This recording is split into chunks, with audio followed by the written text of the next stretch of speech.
Quem poderia imaginar que criminosos da Venezuela estariam treinando na Bielorrússia? Depois eram enviados aos Estados Unidos da América para causar distúrbios. Foram revelados os dados daqueles que interferiram nas nossas eleições. Acho que o vídeo de hoje vai ser um dos mais interessantes que eu já produzi. O Partido Democrata está ligado aos chefes do tráfico dos cartéis latinos. O Antifa ganhou 5.000 soldados das forças especiais treinados em Cuba e na Bielorrússia. Agora vou apresentar a vocês o homem que organizou a captura de Osama Bin Laden, uma lenda da CIA, especialista internacional em combate ao terrorismo, que Trump trouxe à Casa Branca em seu avião particular no segundo dia de sua presidência. O nome dele é Gary Berntsen, não diga Gary Berntsen. Eu e meu sócio de negócios, meu principal sócio de negócios, em 2018 começamos a trabalhar com o que chamamos de recuperação de ativos. Então nós miramos nas finanças dos lavadores de dinheiro, sabe, focando no cartel Del Sol, o cartel venezuelano. Então começamos isso em 2018, trabalhamos nisso por cerca de 2 anos e meio, e então, claro, a eleição foi roubada em 2020, nós vimos como foi a eleição de 2020, meu parceiro já havia investigado essas empresas na Venezuela anos antes e me contou. Por isso começamos a investigar isso. Nós nos encontramos brevemente com Patrick Byrne em 2020 durante as eleições, porque ele estava interessado, nós estávamos interessados. Só após 2 anos e meio descobrimos quem roubou e como tudo aconteceu. Sabe, nós recrutamos membros do cartel e pessoas de dentro das empresas eleitorais que faziam isso. Nós entramos em contato novamente com Patrick, fomos e informamos a ele e ao general Flynn, Mike Flynn.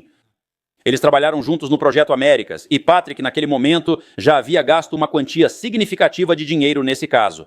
Ele viu que realmente tínhamos uma resposta e por isso direcionou seus recursos para nós. Graças a Deus por Patrick Byrne, porque não havia mais ninguém no país disposto a ajudar.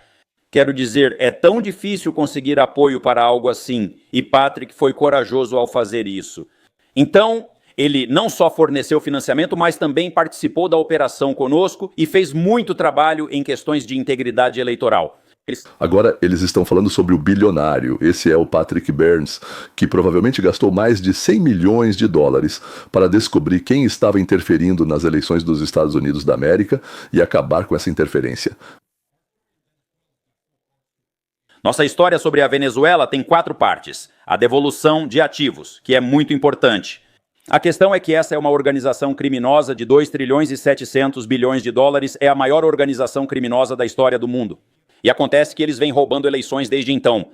Depois tem a parte sobre o roubo das eleições, e eles começaram isso já em 2004 com o referendo de Hugo Chávez em Caracas. Então você tem a parte sobre o roubo das eleições. Depois você tem o trem de Del Araqua, no qual também trabalhamos, e eu e meu principal parceiro de negócios, Martin Rodil, estávamos envolvidos na coleta disso. Na verdade, outro ex-oficial do Exército, Blues Bacolts, estava comigo nas primeiras reuniões sobre o trem de Del Araqua, quando recebemos os 2.000 arquivos iniciais com fotos e pessoas. E a quem eles estavam treinando? Os venezuelanos treinaram cerca de 300 pessoas em sabotagem, criptografia e uso de armas. Eles os enviaram para aí. Eles fizeram isso com bielorrussos e cubanos, e a inteligência militar na Venezuela treinou 300 pessoas de Churien, membros de gangues chamadas Trem de Aragua.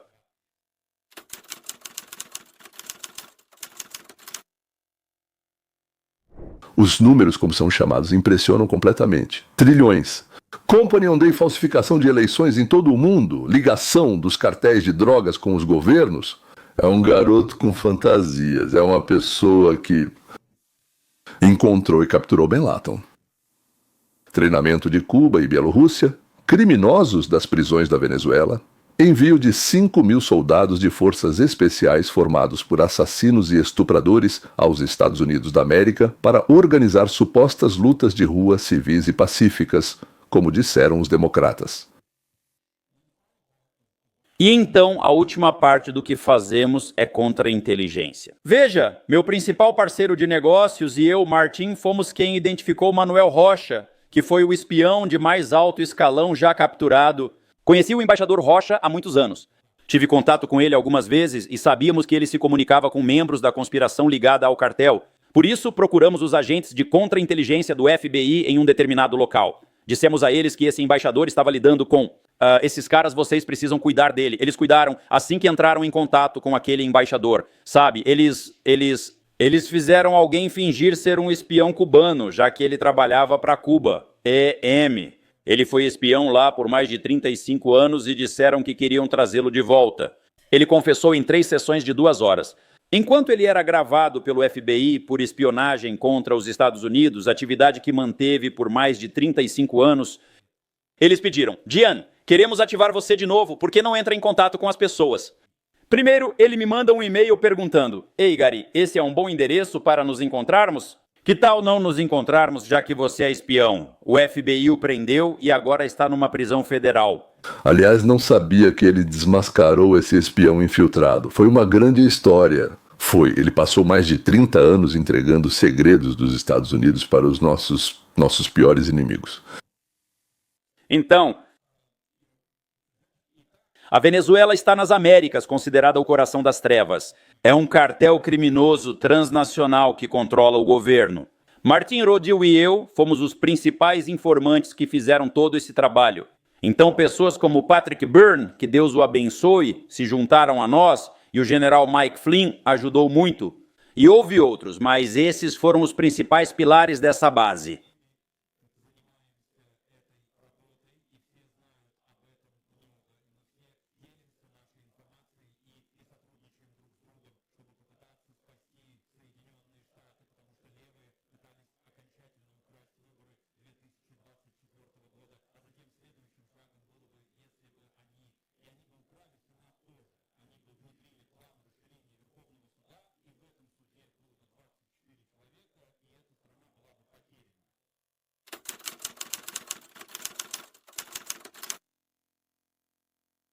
Explicando, os democratas queriam vencer no Senado e conquistar a Casa Branca. Ou seja, em 24, a ideia é expandir a Suprema Corte de 9, onde hoje temos 5 ou 6 conservadores e 3 liberais para 15, ou talvez até 24 juízes, e incluir vários aliados ideológicos ali. Nós vimos como os juízes facilmente vendem a consciência, a alma, o juramento de seguir as leis quando lhes prometem recompensas. Então, fazer com que haja 10 ou talvez até 20 liberais contra 5 conservadores, e é isso, enterrar o país. Ou seja, aprovar leis que entregam todo o poder nas mãos da elite. Ou seja, transformar nosso país de uma ditadura da maioria em uma ditadura da minoria, ou seja, das elites. Esses caras são de esquerda, e quando eu digo de esquerda, quero dizer Venezuela, cubanos. Os principais parceiros comerciais eram russos e chineses. Os chineses estavam fortemente envolvidos, foi uma guerra híbrida contra a América e nós não conseguimos encontrar nenhuma ajuda. Nós somos apenas as pessoas de quem estou falando para você. E mais algumas pessoas no país estavam prontas para ajudar, gastar anos, gastar seu próprio dinheiro, seu próprio tempo. O FBI nos perseguiu, eles não sabem, nós procuramos o governo e, procuramos o Ministério da Justiça. O advogado informou sobre isso ao Departamento de Integridade Pública. E em vez de virem nos ajudar, eles mandaram pessoas para nos perseguir e tentar nos investigar e tentar nos colocar na prisão. Isso é uma coisa vergonhosa pela qual passamos.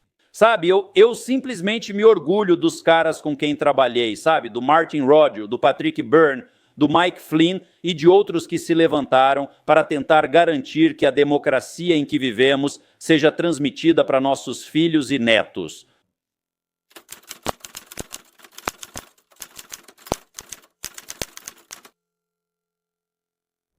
Como é fácil devolver o país à ditadura das elites, chamando isso de ideológico, religioso, de algum tipo de clã, financeiro ou qualquer outra elite que normalmente governa em 99% dos casos e governou todas as sociedades e países do mundo. Já são o quê? 5.700 e poucos anos.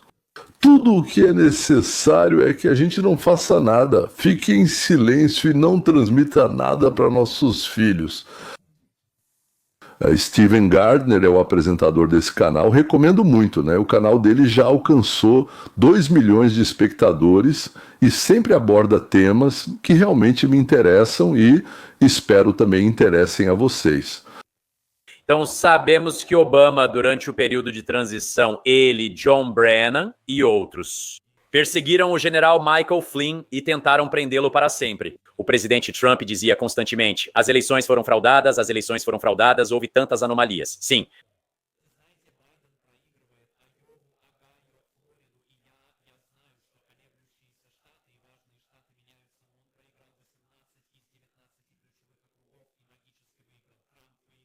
De repente, no meio da noite, Biden ultrapassa e vence, então me explique isso. Então, Nancy Pelosi, Chuck Schumer e outros, após 6 de janeiro, eles criticaram muitos republicanos e Trump e Amy. Eles foram contra todos que participaram daquelas reuniões entre novembro e 6 de janeiro. Por que eles não processaram Patrick Byrne, se ele foi quem liderou muitas dessas ações? Sabe, na primeira parte disso ele não acompanhou, bem no começo ele e outros tentaram avançar usando métodos de engenharia. No início, Patrick estava cercado por pessoas muito talentosas, sabe, engenheiros e alguns hackers, né, e pessoas desse tipo que faziam, sabe, essas coisas, técnicos especialistas em cripto, sabe, verdadeiros técnicos de alto nível, e eles lutaram com isso, e por anos eles lutaram com isso. Nossa abordagem, minha e do Martin, em vez disso, foi ir e recrutar pessoas como fazem na CIA. Você encontra uma empresa, contrata alguém para um cargo inferior e então passa para outra e mais uma e mais uma. No final, contratamos mais de 1 dúzia de pessoas. Quando procuramos o Patrick, já tínhamos contratado 5 ou 6 deles e basicamente entendíamos o quanto isso era demorado. No início, ele e outros tiveram problemas por pegarem carros e coisas assim. Patrick não fazia isso, né? Ele era cuidadoso com isso, mas tentava voltar através de soluções de engenharia. Eu posso entender por que eles agiram assim. Nossa abordagem foi diferente. Após 2 anos e meio, fomos até Patrick com nossos resultados e ele disse: tudo bem, vocês conseguiram, o método de vocês funcionou, quero me juntar a vocês. Tudo bem, certo, isso faz sentido. Então, eu não fui contratado para isso. Eu mesmo fundei uma empresa que lidava com a recuperação de ativos muitos anos atrás e ela se transformou nisso. E depois, não estávamos procurando casos. Trem de Aragua. Estávamos tendo uma reunião com um opositor venezuelano que veio e me entregou 2.000 arquivos com as fotos deles e explicou o treinamento e depois simplesmente explicou o que eles estavam fazendo. Isso foi totalmente inesperado, certo? Me ajude a entender, pois eu não sabia sobre o Trem de Aragua. E então, quando o presidente Trump se candidata ao cargo, ele começa a dizer: olhem, eles estão liberando suas prisões, eles estão enviando suas gangues, eles estão enviando os deles. Ele está dizendo a verdade. Então você contou isso para ele ou como ele soube que devia procurar o Trem de Aragua? Porque assim que ele assume o cargo, esse é basicamente o primeiro grupo contra o qual ele realmente direciona o governo. Olha, havia um grupo, você precisa entender uma coisa, os venezuelanos têm um enorme sistema prisional. Certo, e eles tinham todas essas gangues no país, e pessoas nessas gangues havia um grupo chamado Pronos, e os Pronos eram presos que ficavam em áreas de segurança máxima, e eles ficavam lá com suas namoradas, com armas e munição. E o governo dava a eles um status especial. E quando eles queriam matar pessoas ou eliminar alguém, eles eram soltos das prisões, matavam as pessoas e voltavam. Eles comandavam esquadrões da morte de dentro das prisões. Uau, pelo país inteiro. A chefe do sistema prisional era uma mulher chamada Idris Vilara. Ela era responsável por isso. Então havia uma região na cidade, ou seja, no país, chamada Estado de Aragua, e eles estavam construindo um trem de Caracas para Aragua. E esse trem, o negócio de construção do trem, dos trilhos e tudo mais, faliu. Então, o sindicato, né, os trabalhadores que estavam envolvidos nisso começaram a praticar sequestros e extorsão para conseguir se sustentar de alguma forma. E então, muitos deles foram presos e enviados para uma prisão chamada El Tacaron. E no final das contas, a prisão era tão violenta que o exército teve que invadir o local para retomar o controle. E durante a invasão, 16 ou 17 pessoas foram mortas. Conhecemos o general que fez isso. Conversei com quem liderou o ataque. Nicolás Maduro então percebeu quantos daqueles caras estavam na prisão e como eram organizados. Por isso, ele instalou uma linha telefônica de Altacom para se comunicar com os presos e tentar trazê-los para seu lado. Olha, Os venezuelanos usaram os sistemas prisionais para violência política e controle. Na verdade, eles removeram as delegacias de polícia ao redor das prisões para transformar as prisões em centros de poder político e administrativo nessas áreas. O que você acha dessa visão sombria e distópica do futuro? Uau, essas pessoas são más. Uma história absolutamente inacreditável, mas infelizmente verdadeira. Quando bandidos governam o Estado, eles agem como bandidos. Isso não deveria surpreender ninguém. Seria estranho se eles agissem de outra forma.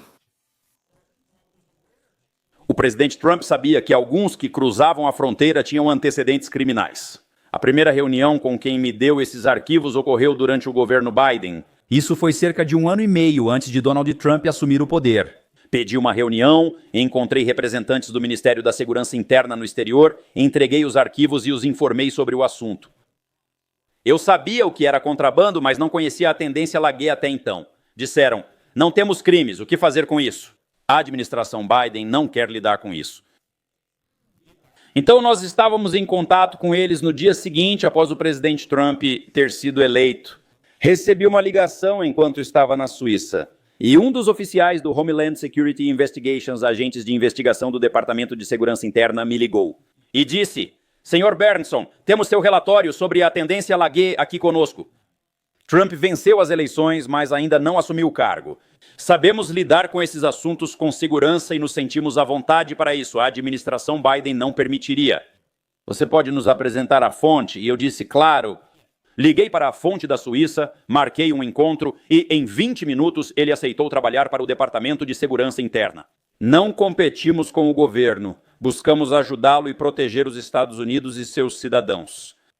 Desculpe interromper, mas preciso falar. Cobri o primeiro mandato de Trump e depois o de Biden. E eu vi a esquerda e a mídia minimizarem a importância da tendência Laguet. Foi quando eles tomaram todo um complexo residencial. Sim, eles assumiram o controle daquela cidade.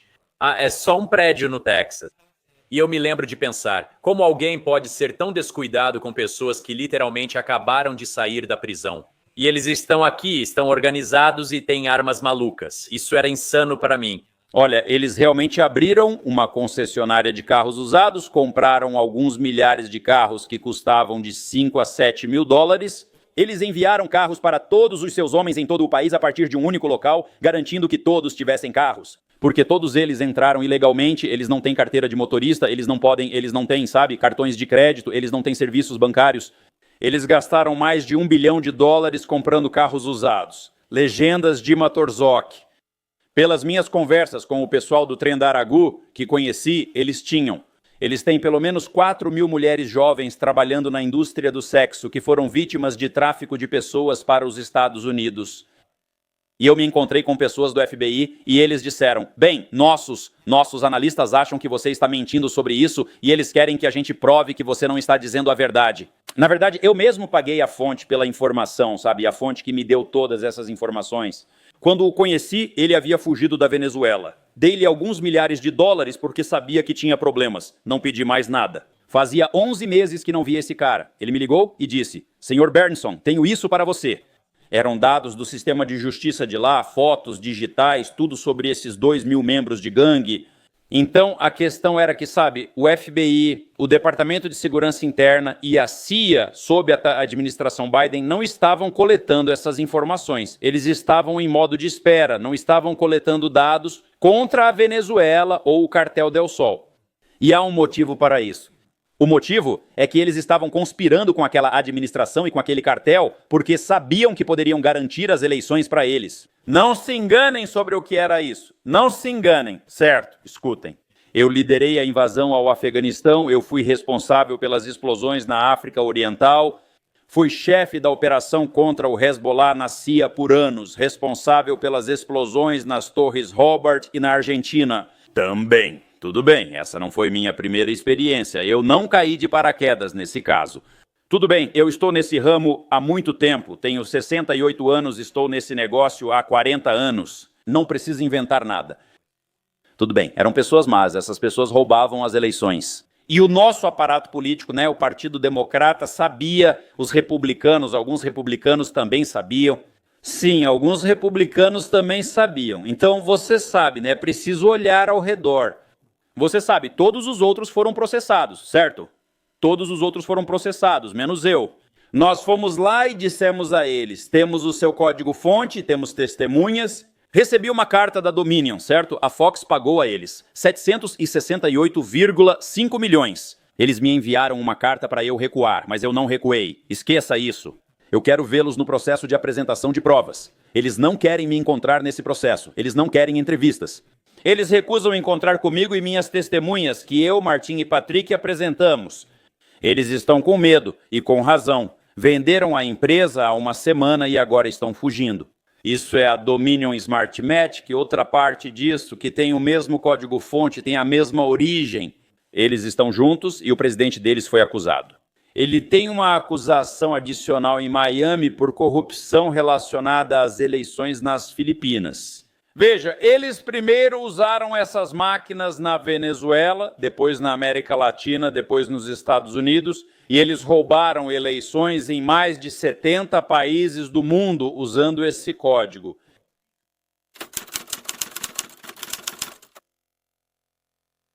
Então, Tespumon, não posso confirmar nem negar isso, mas houve reclamações em todo o mundo de que, de repente, durante as eleições, as pessoas votaram de forma diferente do que diziam que votariam nas pesquisas. Ou seja, até um dia antes das eleições, as pesquisas de opinião apresentavam resultados e tendências bem diferentes. Ou seja, nós votamos e depois alguém conta os votos do jeito que quiser. É isso que chamam de democracia e sempre Eles sempre fraudavam as eleições apenas para a esquerda, nunca para a direita. Ou seja, os bandidos da Nicarágua, os repressores do México, os bielorrussos, os chineses, os russos, os iranianos, sempre ajudavam a esquerda. Você não acha isso surpreendente ou seja compreensível? Se você pensar bem e se refletir, ainda assim é impressionante. Ocorreu um ataque em grande escala à democracia mundial, deslocando o mundo para a esquerda. E foram os venezuelanos, foram as pessoas dos Soros que os ajudaram e se encontraram com eles, foram cubanos e venezuelanos. O Partido Democrata e seus líderes nos Estados Unidos da América entenderam o que ocorria. E eu suponho que o presidente Trump, Tulsi Gabbard, outros, eles foram informados sobre isso, porque eu vejo George Soros e a Venezuela nas manchetes como nunca antes. Sim, eles sabem, o presidente entende. Fomos ao escritório do diretor de inteligência nacional várias vezes, mas eles não informaram a liderança. Tivemos que entregar nossos relatórios diretamente ao presidente, porque as pessoas na comunidade de inteligência elas estavam bloqueando. Eles estavam bloqueando porque não faziam o maldito trabalho deles. Há pessoas de alto escalão na comunidade de inteligência que recebem dos cartéis e dos cubanos. Vou repetir isso de novo. Existem pessoas na comunidade de inteligência, no Departamento de Estado e no Conselho de Segurança Nacional. Na última década, tivemos uma infiltração atrás da outra. A influência deles é tanta que, além de coletar inteligência, também tomam decisões políticas. Uma acusação séria. Nos Estados Unidos, dentro das agências de segurança do Departamento de Justiça e do Departamento de Estado, há apoiadores dos cartéis. Eles também influenciaram a segurança nacional dos Estados Unidos da América durante a administração Biden, durante a primeira administração Trump e durante a administração Obama. Todos eles fracassaram terrivelmente. O presidente agora entende qual é o problema, o presidente começa a reagir.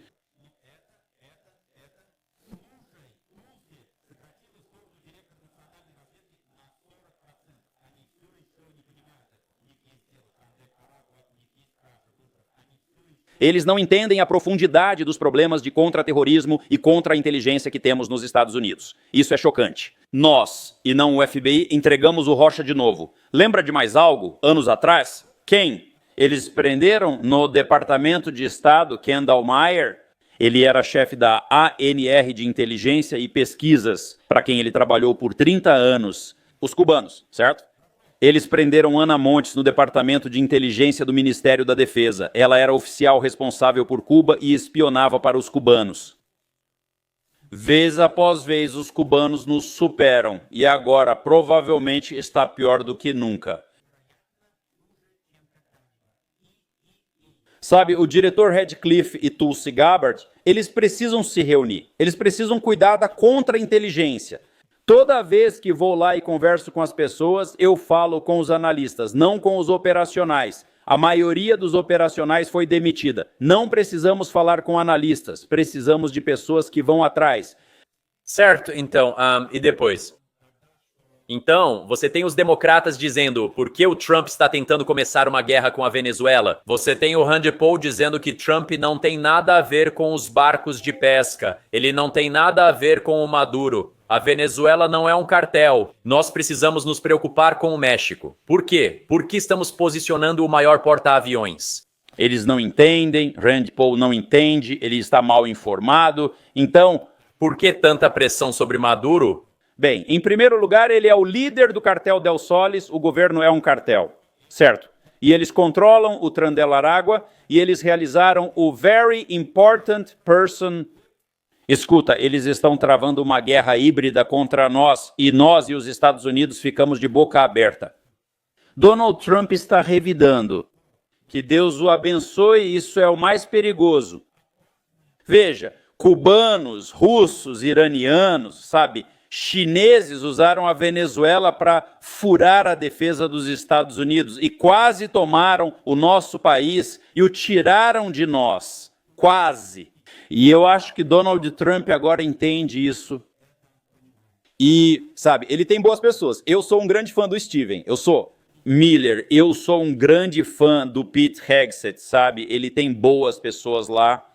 Eu conheço muitos deles, conheço pessoas assim, sabe? Quero dizer, eu simplesmente os conheço há muitos e muitos anos, algumas pessoas no gabinete, sabe? E eu acredito que Donald Trump vai agir. Então, vamos resumir. A estrutura social mais frágil da Terra é a democracia. É isso, ela desmorona assim que uma geração está pronta para trocar. Bem, um pouco de liberdade por segurança. E a própria democracia política. Existe também a democracia de mercado. É uma armadilha. E os gregos, que foram os primeiros a aplicá-la, não que tenham inventado, mas aplicaram, certo? O que eles dizem sobre isso? Pois bem, Demócrito, espero que seja uma pessoa conhecida por vocês. Dizia que isso é o governo da plebe. Ou seja, do povo. Bem, seria o gado, como dizemos, né? Aristóteles, que não era nada burro, dizia que a maioria pobre é quem vai governar. Então depois ele falava político, né? Política, sei lá como é em grego, eu não domino muito bem o idioma grego. Então ele chamou a democracia de uma parte escolhida da população. Isso é melhor. Bom, talvez seja melhor, mas não muito melhor. Plodon via a democracia como uma transição da oligarquia, ou seja, da tirania da imortalidade, da maioria ou de um só. Bom, ou seja, monarquia, chame como quiser. A democracia, segundo os gregos, é o poder da maioria incompetente. Na democracia, quem governa são os demagogos, que sabem manipular as emoções da multidão. A democracia, dizia Aristóteles, nivela os méritos das pessoas extraordinárias. E, por assim dizer, esses extraordinários não têm nenhuma vantagem sobre a mediocridade. E a democracia é o domínio da maioria, não da lei. Bem, vou acrescentar algo de minha parte. Ou seja, nem moral, nem justiça, isso é absolutamente certo. Isso é pressão, decisão, tirania, ditadura da multidão, que continue. O poder da maioria das massas, muitas vezes ressentidas, muitas vezes agitadas e incapazes de não pensar. Bem, a multidão realmente não sabe pensar. Só indivíduos pensam, em multidão ficam tomados por emoções e perdem o pensamento. Refletir naturalmente ela não consegue. Controlar ou conter suas emoções ela não consegue, senhores. Como vemos, centenas de milhares de nossos compatriotas estão prontos para trair e vender, mentir, abandonar todas as nossas crenças e leis, prontos para vender por 30 ou até 130 moedas de prata a própria mãe e talvez todos ou alguns de seus filhos. E por algum motivo, eles se concentram principalmente à esquerda em nosso espectro político. Não é que a direita não existam, existem, mas a direita pelo menos estão espalhados, enquanto lá é como se fosse um ninho. Eles devem ser punidos, eles têm que ser descobertos, glorificados como traidores. E então precisamos tentar organizar um sistema em que a mentira, a traição, a venda sejam incrivelmente desvantajosas, enquanto todas as qualidades morais e escolhas sejam incrivelmente vantajosas. Você deve estar se perguntando como? Em princípio, o sistema já está estruturado como uma teoria. Teoria é algo que já foi comprovado, teorema é o que precisa ser comprovado, e teoria é o que já foi comprovado.